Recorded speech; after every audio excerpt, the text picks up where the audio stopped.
बहुत सारे सेक्टर हैं जिसमें ये लोग गुमराह करने का काम कर रहे हैं। और मैं खासतौर पर इस बारे में कहना चाहूंगा कि संवैधानिक संस्थाओं के प्रति किस प्रकार का भाव इन लोगों का रहता है, ये मैं देख करके भौचक रहता हूं। मैं देख रहा था समाजवादी पार्टी के नेताओं का बयान और उनके उसको, एक तो जातीय संघर्षों को बढ़ावा देना, आपस में लड़ाना, जैसा कि इन्होंने अपने एजेंडे का एक हिस्सा बना दिया है। समाज में जाति दुश्मन करना, आपस में लड़ाना, आस्था का अपमान करना, गुंडागिर्दी और अराजकता को बढ़ावा देना, ये सब तो कर ही रहे हैं। लेकिन इन सब के साथ ही अब संवैधानिक जो हमारे संवैधानिक मूल्य हैं उन पर भी प्रहार करने में नहीं चूकते। अभी आपने देखा होगा वर्तमान में प्रदेश में एसआईआर की कार्रवाई चल रही है। यह भारत निर्वाचन आयोग के द्वारा संपादित होता है। इसमें सरकारों की कोई भूमिका नहीं होती। भारत निर्वाचन आयोग जिस प्रकार की गाइडलाइन जारी करता है, सरकारें नहीं बल्कि तंत्र उसमें उसका अनुपालन करता है। ये सरकार का पार्ट नहीं होता। लेकिन भारत निर्वाचन आयोग एसआईआर की कार्रवाई में ईएसडी में एब्सेंट, डेथ एंड शिफ्टिंग 2,88,00,000 से अधिक लोग या तो अनुपस्थित पाए गए या मृत पाए गए या फिर शिफ्टिंग है। हमें आश्चर्य होता है कि समाजवादी पार्टी का ये वोट, समाजवादी पार्टी इसको जबरदस्ती अपना वोट बैंक बना करके इनके नाम पे फर्जी पोलिंग करती थी और इसीलिए चिल्ला रही है कि फॉर्म 7 के नाम पर फर्जी काम हो रहा है। देखिए, तो व्यवस्था एक बनाई है भारत निर्वाचन आयोग ने कि फॉर्म 7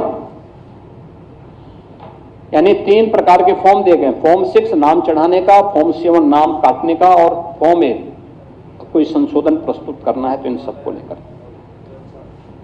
फॉर्म 6 हो, आपको प्रमाण देना पड़ेगा कि मैं यहां का मतदाता हूं। कोई नया मतदाता है, फॉर्म 6 भरेगा। फॉर्म 7 किसी को नाम कटवाना हो, किसी का नाम कटवाना हो, फॉर्म 7 आप भरिए।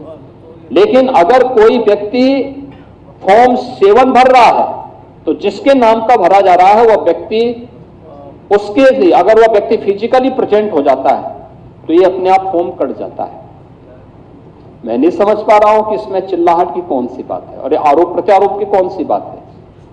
और जिस तरीके से इनके पदाधिकारी और इनके कार्यकर्ता बीएलओज के साथ में इस पूरी प्रक्रिया के साथ जुड़े हुए लोगों के साथ दुर्व्यवहार कर रहे हैं, मारपीट कर रहे हैं, ये शोभा नहीं देता है।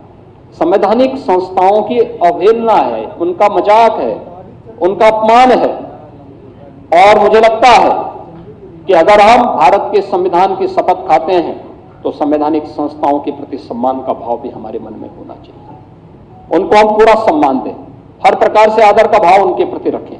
लेकिन ये नहीं हो सकता है कि अपने अनुरूप हम संवैधानिक संस्थाओं की परिभाषा करें और उनको गढ़ने का काम करें। ये कतई और किसी भी स्थिति में स्वीकार्य नहीं हो सकता है। और इसीलिए मैं समाजवादी पार्टी से कहूंगा, क्योंकि यहां पे विधान परिषद में मुख्य प्रतिपक्षी पार्टी के नाते उनको कम से कम कांग्रेस से सबक सीखना चाहिए। विधान परिषद तो कांग्रेस विहीन हो गया है। अगर आपको भी यहां पर या विधानसभा में समाजवादी पार्टी विहीन बनना है तो फिर इस प्रकार के अनर्गल प्रलाप करिए। महापुरुषों का अपमान करने की जो प्रवृत्ति है संविधान पर उंगली उठा करके, इसको करिए। अन्यथा मेरा आप सबसे विनम्र आग्रह होगा कि कोई भी इस प्रकार का आचरण न करें जो समाज में विद्वेष की स्थिति पैदा करता हो। उत्तर प्रदेश की इस नई पहचान जिसके प्रति देश और दुनिया आकर्षित हो रही है, इस पहचान को संकट में मत डालिए।